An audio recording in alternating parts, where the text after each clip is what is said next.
আসসালামু আলাইকুম friends, welcome to this video. টাকা, আমরা এই জিনিসটাকে সবসময় আমাদের সাথে নিয়ে চলি, আমরা এর পিছনে পিছনে ছুটি। আমরা ভাবি যে এই জিনিসটা আমাদেরকে টোটাল ফ্রিডম দিবে, স্বাধীনতা দিবে, কিন্তু আসলেই কি জিনিসটা আমাদেরকে দেয়? জাস্ট একটা জিনিস ভাবুন, যে আমরা যে বলি যে টাকাটা এই যে এটা হলো জাস্ট একটা প্রতীক, কোনো একটা জিনিসের একটা চিহ্ন। কেউ কাউকে কোনো একটা প্রতিশ্রুতি দেয় না, তো কাগজে একটা কোনো একটা কিছুর প্রতিশ্রুতি দেওয়া, এটা থেকে, এটা প্রতিশ্রুতি থেকে একটু বেশি কিছু না। আর আমরা এই জিনিসটার উপরে এতটা বেশি নির্ভরশীল হয়ে গেছি যে আমরা আমাদের নিজেদের মূল্যটা ভুলে গেছি। একজন আরেকজনকে যে মূল্যটা দেব সেটাও আমরা ভুলে গেছি। তো একটা ওয়ার্ল্ড চিন্তা করেন, ভাবেন যে একটা ওয়ার্ল্ড যেখানে কোনো টাকা নেই, টোটালি টোটালি কোনো টাকা নেই, এবং এই ওয়ার্ল্ডে একজন আরেকজনের জন্য কাজ করে, টাকা উপার্জনের জন্য বা যে কোনো কিছু পাওয়ার জন্য। তো এবং এই ওয়ার্ল্ডে ধরেন যে আমরা আছি এবং আমরা এখানে কোনো কাগজের পিছনে ছুটতেছি না, আমরা মানের বিনিময় করি। আপনি আমার জন্য এই কাজটা করছেন, আমি আপনার জন্য এটা করি। আপনি আমাকে এই মানের জিনিস দিচ্ছেন, আমি আপনাকে এই মানের একটা জিনিস দিচ্ছি। তো তাহলে যেটা হবে কি, যে আমরা আমাদের কি কাজ করলাম, আমরা আমাদের কাজটাই কিন্তু তখন মনে রাখবো, এবং সেটা কোনো টাকা দিয়ে না, সেটা করবো আমরা একজনের প্রতি রেসপেক্ট দিয়ে, শ্রদ্ধা করে, একটা বিশ্বাস মানুষ মানুষের প্রতি, প্লাস একজন একজনকে সহযোগিতার যে চিন্তাটা, এটার মাধ্যমে আমরা সবাইকে হেল্প করবো।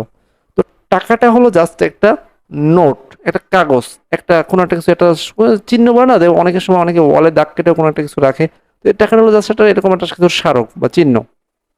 তো এটা কিন্তু আসলে কোনো সম্পদ না, আর এটা আমাদেরকে কোনো স্বাধীনতাও দেয় না। এটা জাস্ট হলো কোনো একটা কিছুর, আপনি যে কোনো একটা কিছু প্রচেষ্টা বা আপনি কোনো একটা চেষ্টা করছেন, তার একটা সেই জিনিসটা স্মরণ করে রাখার জন্য কোনো একটা জিনিস, যে আপনার প্রচেষ্টাটাকে একটা স্মরণীয় করে রাখার জন্য একটা মাধ্যম, যেন ভুলে না যায় মানুষ। আমরা কোনোটা এটা রেজিস্টার পেপারে আমরা রাখতে পারি। কিন্তু এখন এই যে বর্তমান ওয়ার্ল্ডে যেভাবে টাকাটার পিছনে আমরা ছুটতেছি, যেভাবে টাকাটা আছে বর্তমান সমাজটাকে কন্ট্রোল করছে, তার মানে এই না যে আমরা টাকার দাস, বাট আমরা সেটাই হয়ে যাচ্ছি। কারণটা কি দেখেন, টাকাটা কিন্তু চাইলে আমাদের স্বাস্থ্য কিনতে পারে না, তার ভালো স্বাস্থ্য দরকার, টাকা দিয়ে এটা কেনা যায় না। টাকা দিয়ে আপনি ঘুম কিনতে পারবেন না, আপনার জীবনটাকেও টাকায় সহজ করে দিতে পারবেন না, যদি না আপনি টাকাটা স্পেসিফিক কোনো কাজে, কোনো নির্দিষ্ট কাজে আপনি খরচ না করেন, তাহলে কিন্তু এটা আপনার লাইফটাকেও ইজি করতে পারবে না। সো আমাদের উচিত, আমরা যেটা করব, আমরা একজন আরেকজনকে হেল্প করতে পারি, টাকার দাস না হয়েও। আপনি আমার জন্য কাজ করতে পারেন, আমি আপনার জন্য কাজ করতে পারি। সেক্ষেত্রে টোটালি আমরা চিন্তা করি না আমরা টাকার জন্য, পে চেকের জন্য মানুষ ডিপেন্ড করে, যে মাস শেষে কি চেক পাবো, মাস শেষে কি চেক পাবো, এটার উপর ডিপেন্ড না করে কিন্তু এই ওয়ার্ল্ডে, পুরো ওয়ার্ল্ডে মানুষ চাইলে কাজ করতে পারে। বাট টাকার মাধ্যমে মানুষকে এখন কন্ট্রোল করা হচ্ছে।